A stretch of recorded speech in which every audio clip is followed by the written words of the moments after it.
Snow fell like silence across the plains. He dragged her from the drifts, wrapped her in all he owned, never knowing she possessed everything he didn't, and that loving her would destroy them both.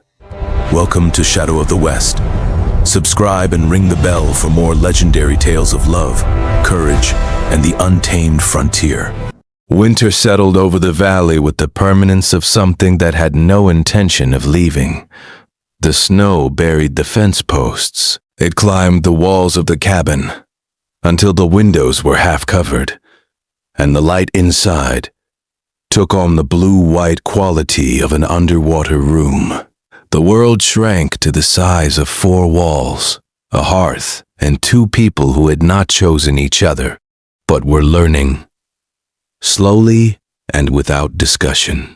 That proximity is not the same as closeness, but sometimes, given enough time and enough quiet, it becomes its foundation. Eli rationed the food carefully. He did not tell Clara how carefully. He cut his own portions smaller than hers. Not dramatically. He was not a man built for dramatic gestures, but consistently, reliably, the way a river wears stone. He gave her the thicker slices of bread, the larger portion of stew, the last spoonful of preserves from the jar he had been saving since August.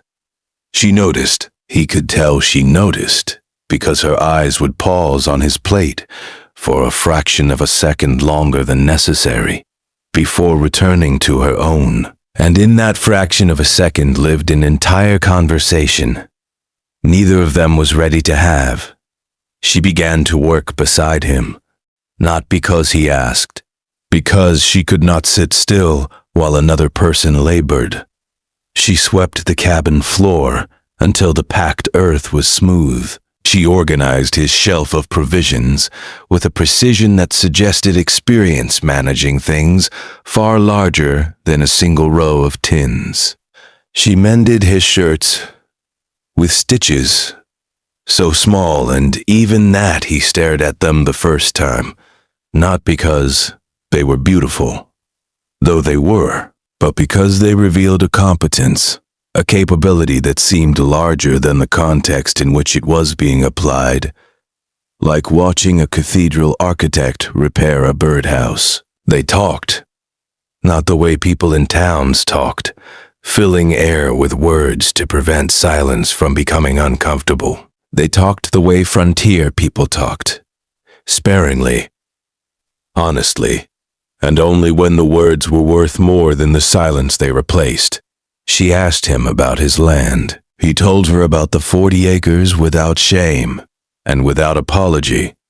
He described the soil as difficult, the weather as adversarial, the income as modest. He used the word modest the way a man uses a word he has chosen carefully to replace a more accurate one he does not want to speak. She listened with an attention that he was not accustomed to receiving.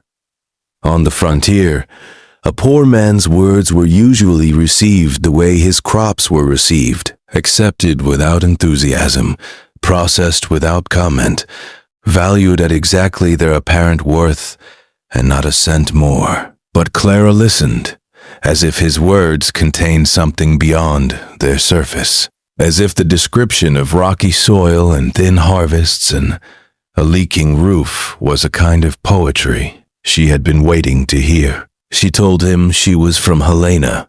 She told him her father had been a cattleman.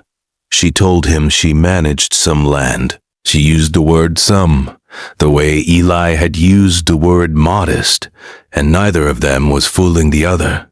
But both pretended to be fooled, because the pretending had become part of the architecture of whatever was growing between them, and removing it too soon would collapse the structure before it was strong enough to stand on truth. January passed into February. The days grew longer by minutes that felt like hours. The light returned in pale increments, and with it came a warmth inside the cabin that had nothing to do with the fire. It lived in the space between their chairs in the evening, in the way her foot occasionally rested near his beneath the table. Not touching, just near enough for him to feel her warmth through the leather of his boot and wonder if she could feel his. In the way he began to save small things for her, a bird feather he found in the lean-to, a smooth stone from the root cellar floor, a pine cone from the wood pile, shaped like a small heart that he placed on the windowsill one morning without comment, and that she touched every time she passed it, also without comment. They were falling in love the way snow falls on still ground, silently, continuously, accumulating in layers so thin that no single moment could be identified as the one where the surface changed. There was no confession, no declaration, no moment of dramatic revelation. There was only the slow, steady deepening of two people who had discovered that the most profound intimacy is not touch or words, but the willingness to let someone see you exactly as you are. Patched roof, fin soup, and all, and to be seen without flinching. On a night in late February, the fire burned low, and the cabin was lit only by embers, casting the room in a deep amber glow that softened everything. The rough walls, the worn furniture, the years on both their faces. Clara sat on the edge of the bed. Eli sat in his chair. The distance between them was no more than 6 feet, but it contained the accumulated weight of every unspoken word, every accidental touch, every evening that had ended with good night when both of them wanted it to end with something else. "Why did you stay?" she asked. Not about the cabin, not about the winter, about life, about this ridge, this thin soil, this beautiful, difficult existence that offered him nothing the world would recognize as success. Eli was quiet for a long time. The embers shifted and settled. "Because this is mine," he said, not with pride, not with defiance, with the quiet certainty of a man who understood that ownership is not about deeds or acres or the number of cattle in a field. It is about belonging, about choosing a piece of the world and saying, "This is where I will stand. This is where I will build. This is where I will be, regardless of what the world built around me." Clara looked at him across the ember-light, and in her eyes, those dark honey eyes with gold in them, he saw something he had never seen directed at him before. Not pity, not admiration, recognition. The recognition of one person seeing in another the very thing they value most, and finding it in the last place they expected to look. She did not tell him about the 80,000 acres. She could not because she was dishonest, but because honesty, in that moment, would have destroyed something more valuable than truth. The cabin, the quiet, the pine cone on the windowsill.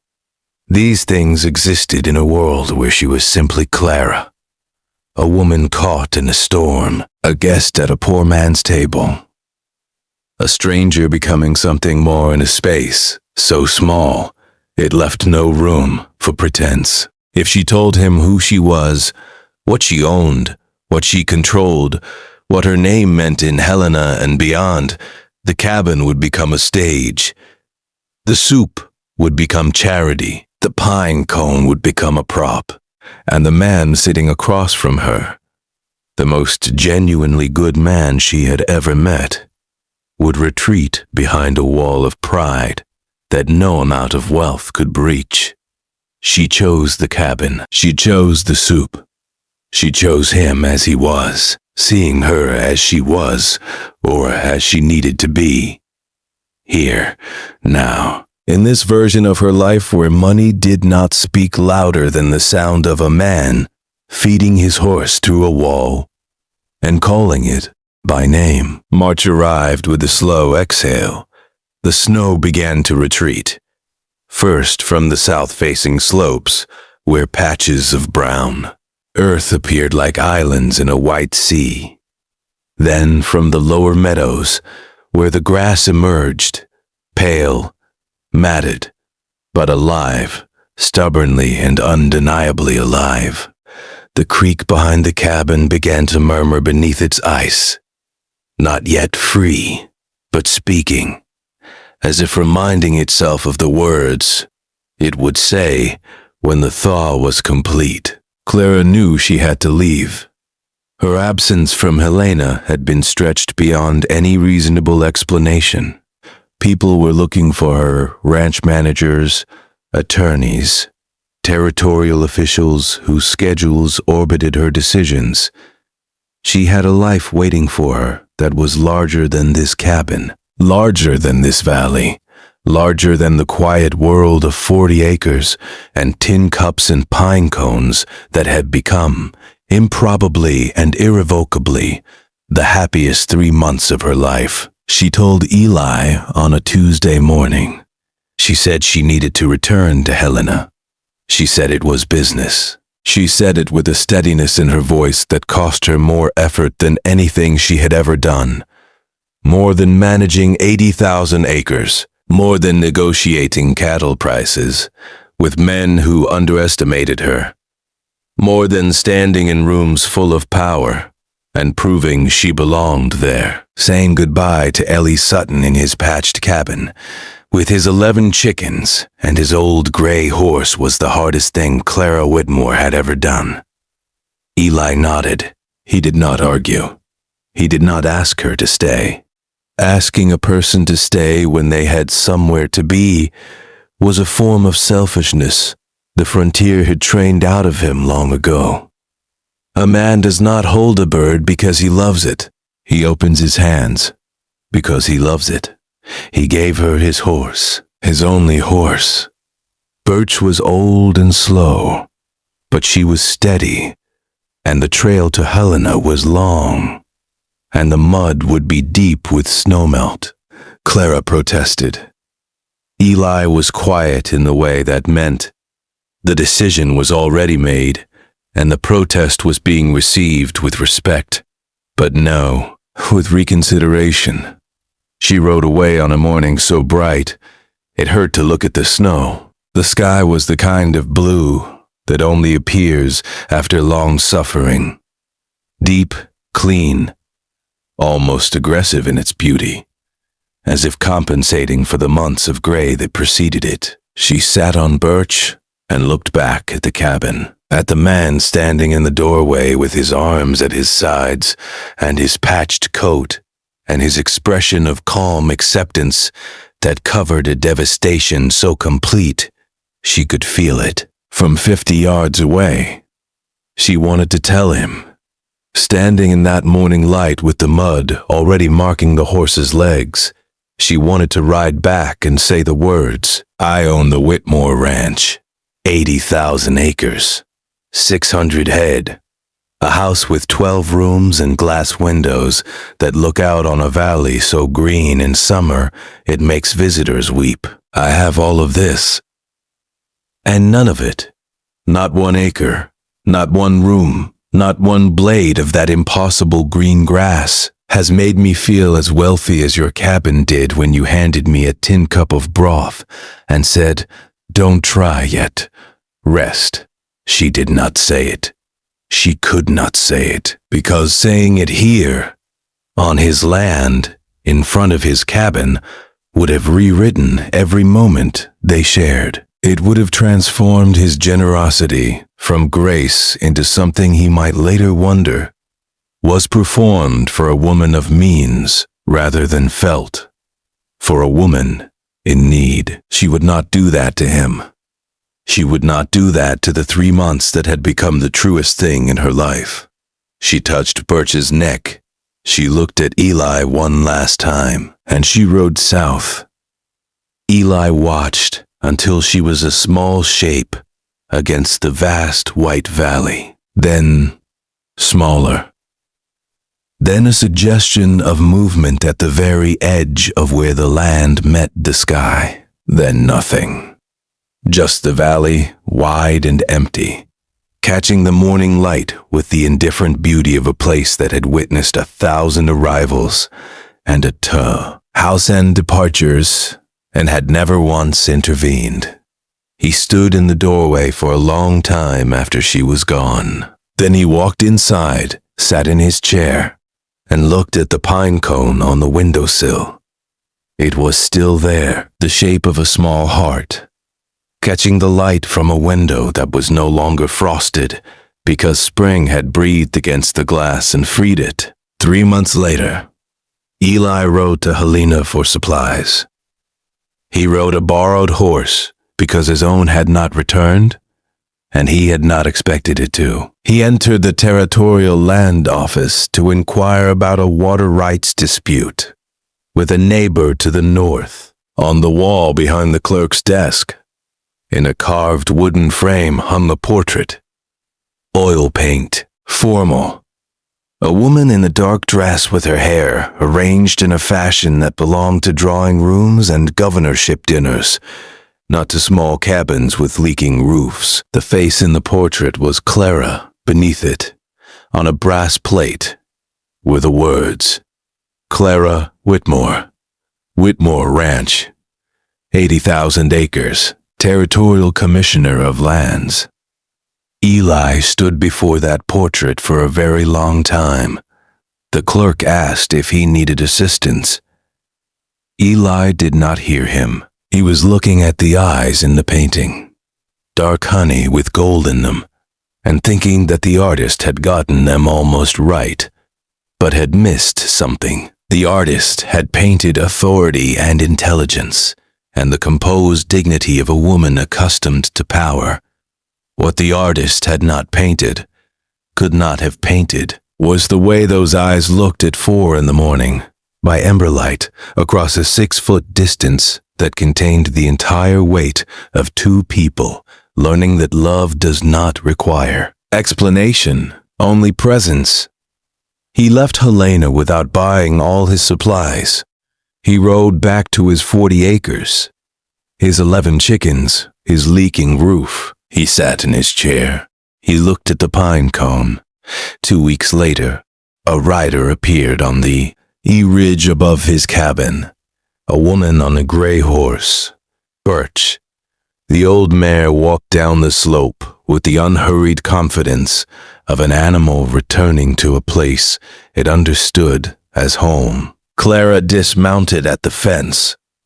She was wearing the wool coat, the city coat, the inadequate coat. The coat she had been wearing the night the storm brought her to his door. She wore it deliberately, he realized later, not because she did not own better, because this coat was the one she had been wearing when she was simply Clara, and she wanted to arrive as simply Clara, not as the name on the brass plate. She carried no satchel this time, no papers, no deeds, just herself. She walked to the cabin door where Eli stood, the same way he had stood the morning she left, arms at his sides, expression of calm acceptance covering something vast and unnamed underneath. "I brought your horse back," she said.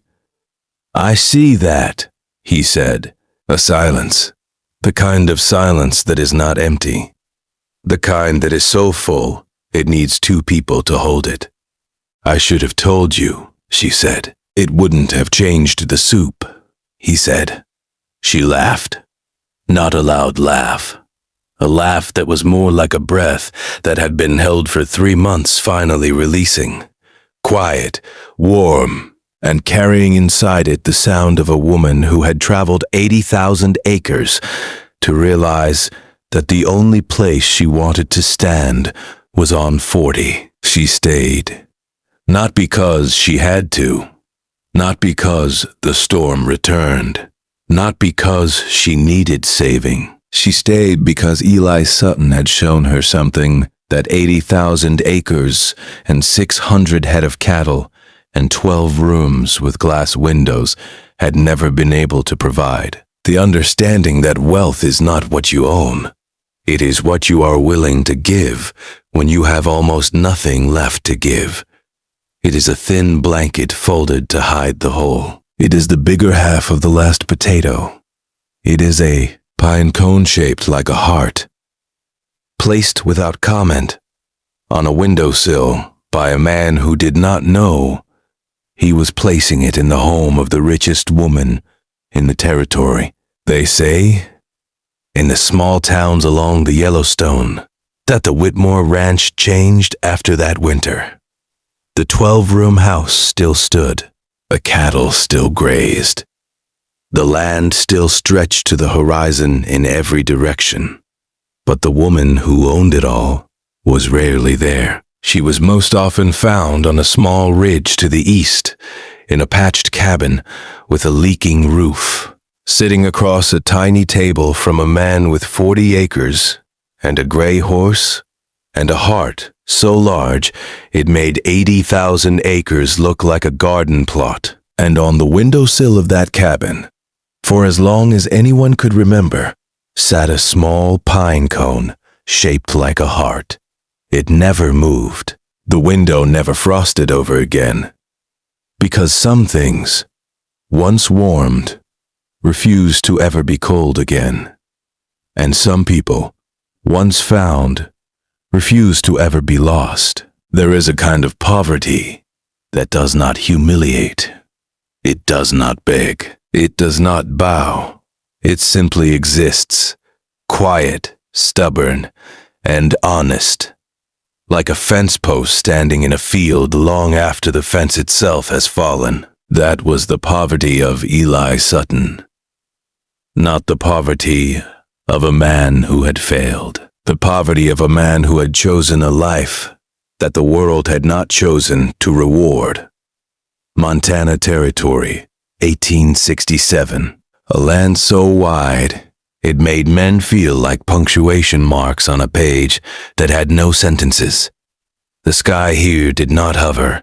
It pressed. It leaned against the mountains like a tired giant, resting on stone pillars, and beneath it, the earth stretched in every direction with the calm indifference of something that had existed for millennia and intended to exist for millennia more, regardless of who walked across it, regardless of who tried to claim it, regardless of who loved it enough to stay. Eli owned 40 acres, not the good 40 acres, the kind with river frontage and black soil and grass that grew tall enough to hide a calf. His 40 acres sat on the eastern slope of a ridge where the wind arrived first and left last, where the soil was thin and rocky and produced just enough to keep a man alive, but never enough to let him rest. He had a cabin. If a structure held together by determination and repeated patching could be called a cabin. 4 walls of rough-cut pine, a roof of split shakes that leaked in 3 places he had memorized, a stone chimney that drew well when the wind came from the west, and smoked terribly when it came from the north, which it usually did. He had 1 horse, a gray mare named Birch, who was older than some of his fence posts, and approximately as enthusiastic about mornings. He had a milk cow that produced barely enough for his coffee. He had 11 chickens, a root cellar with potatoes and turnips and jarred preserves from summer, and a Bible his mother had given him when he left Pennsylvania at 19, with nothing but the conviction that somewhere west of everything he knew, there was a place where a man could be poor without being pitied. He found that place. The pity did not follow. Neither did the company. Eli was 34 years old and had not spoken to another human being in 6 weeks when the blizzard came. This was not unusual. Isolation on the frontier was not a condition. It was a climate. It surrounded a man the way weather surrounded a mountain, constantly, invisibly, and with such consistency that after a while, the man forgot it was there. Eli talked to Birch. He talked to the chickens. He talked to the fire on nights when the silence pressed too close, saying nothing of importance, just moving his lips and letting sounds fall into the air to prove that his voice still worked, that the world had not entirely forgotten that he was part of it. The storm arrived on December the 11th, though Eli did not know the exact date, because his calendar had fallen behind the stove in October, and he had not retrieved it. He knew it was December because the light had that low, pale quality that December light carries. Not warm, not cold, just thin, as if the sun itself was rationing what it had left. The first 2 days were manageable, wind and snow, but the kind he had survived before, fierce but familiar, like an argument with an old neighbor whose complaints you have already memorized. He stacked wood by the hearth.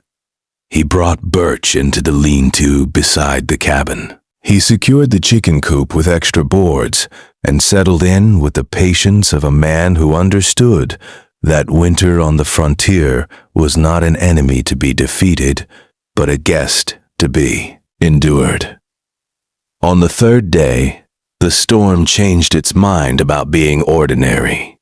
The wind shifted north and doubled. The temperature fell so fast that the water bucket beside the stove developed a skin of ice between the time Eli filled it and the time he turned around. Snow came not in flakes, but in sheets, horizontal, blinding, turning the world outside the cabin into a white wall that had no depth, no distance, no direction. The sound was enormous.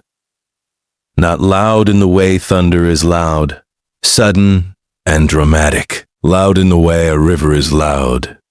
Constant, total, a sound so complete it replaced silence entirely and became the only thing the ears could hold. It was on the evening of the 3rd day that Eli heard something beneath the wind. A sound that did not belong to the storm.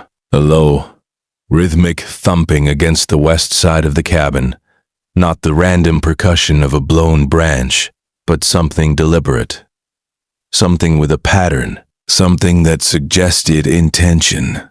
He pulled his coat on, wrapped a scarf around his face, and opened the door. The cold hit him like a wall of moving ice. Snow blasted into the cabin in a white explosion. He squinted into the chaos, one hand gripping the doorframe, the other shielding his eyes.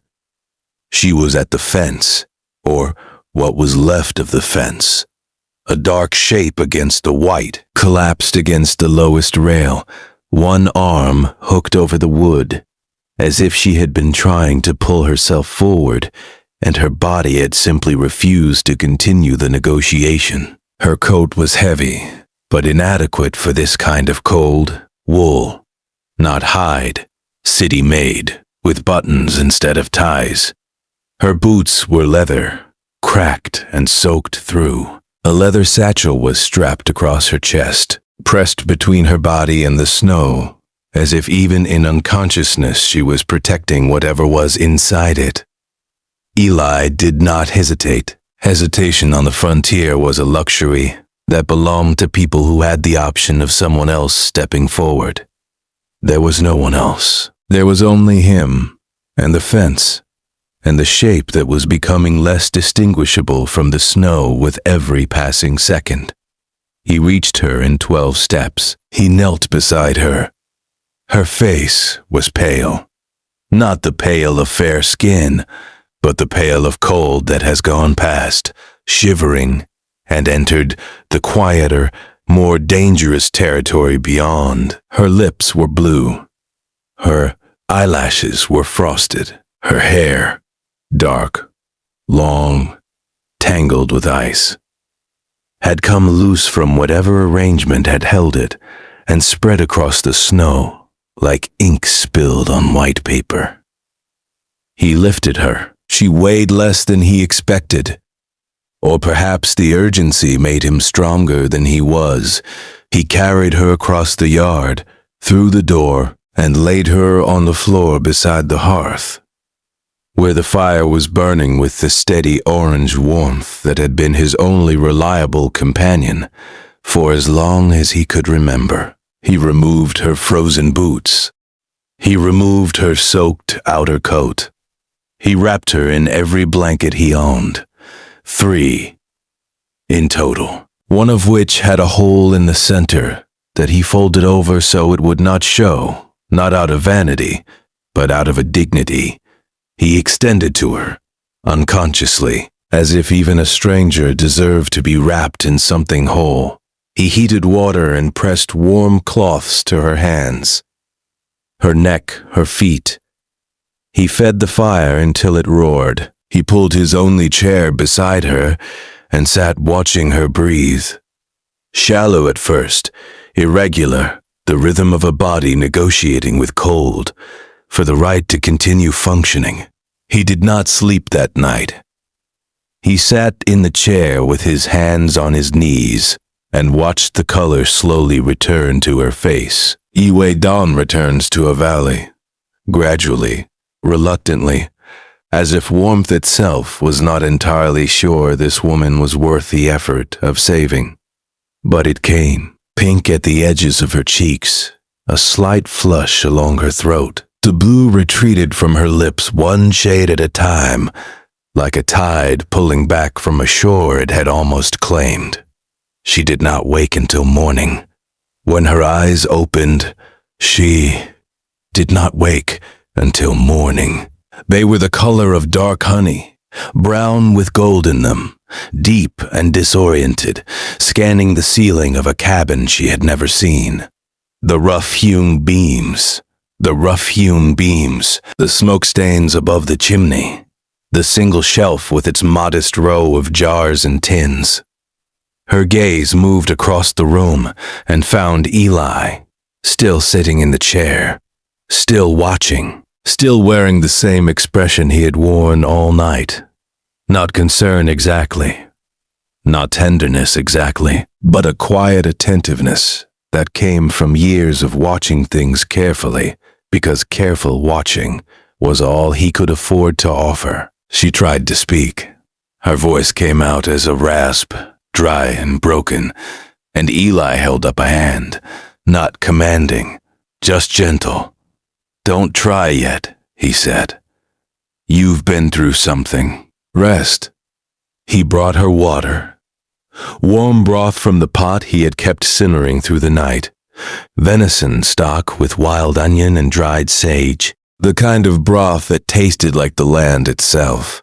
Honest and plain and sustaining. She drank slowly, her hands trembling around the tin cup, her eyes watching him over the rim, with an expression he could not read, and did not try to. Her name was Clara Whitmore. She told him this on the second day, when her voice had returned enough to carry words across the small distance between the hearth and the chair where he sat, mending a harness strap. She said it simply, without ceremony, the way people on the frontier introduced themselves, as a fact, not a performance.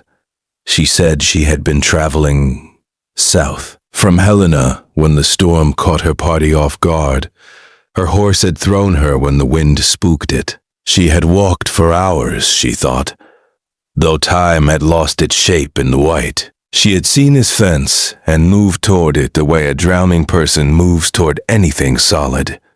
She did not tell him what she was doing, traveling from Helena in December. She did not tell him why her satchel contained papers she kept pressed against her body, even in sleep. She did not tell him who she was beyond a name, and Eli did not ask, because on the frontier, asking a person their business was the fastest way to lose their trust, and trust, once lost out here, did not return with the spring. He gave her his bed. He slept on the floor near the hearth, on a pallet of folded blankets that was thinner than he pretended it was. She protested. Once, firmly, with a directness that surprised him. He declined her protest with equal firmness and no explanation. There was nothing to explain. A woman was in his cabin. She needed the bed. He did not. The math was simple. The frontier had taught him that kindness did not require justification, only action. Days passed. The storm did not relent. It held the valley in a white fist that showed no sign of opening. And inside the cabin, a strange and careful coexistence began to take shape. Clara healed. Her color returned fully. Her strength came back in increments. First sitting up, then standing, then walking the few steps between the bed and the hearth, then insisting on helping with tasks Eli had performed alone for years and had never imagined performing alongside anyone. She learned his rhythms, the way he fed the fire, always from the left side, always with the smallest pieces first. The way he spoke to Birch through the wall of the lean-to, low reassurances that the animal probably did not understand, but clearly appreciated. The way he ate, slowly, gratefully, savoring food that was plain by any standard, but consumed with the reverence of a man who never forgot that having enough was not guaranteed. And Eli learned hers. The way she held her cup with both hands, wrapping her fingers around the warmth as if trying to memorize it. The way she read. He had 3 books, and she read them all within the first week, then started again from the beginning, and he noticed she read different sentences the second time, as if the words rearranged themselves, depending on what the reader needed them to say. The way she looked out the frosted window at the white world beyond, her reflection superimposed on the storm, her expression carrying something he recognized, but could not name, the look of a person seeing one life while thinking about another. He did not know who she was. He did not know that the satchel she kept beside her at all times contained deeds to 80,000 acres of land stretching from the Yellowstone River to the Musselshell. He did not know that the name Whitmore was spoken in territorial offices and banking houses with the same weight that ordinary men reserved for weather and God. He did not know that the woman eating his last potato across his tiny table owned more cattle than he would see in a lifetime, employed more hands than lived in his entire county, and had turned down 2 marriage proposals from men whose boot polish cost more than everything Eli owned combined. He knew only that she was here, that the storm had brought her, that she was kind, that she laughed quietly at things that were not quite funny, as if laughter was something she had been saving, and was now spending carefully in small amounts, that her hands, when they brushed against his while passing a plate or a cup, were warm now, and that warmth traveled through his skin and into a part of him that he had long ago boarded up like a window in a house no one was expected to visit.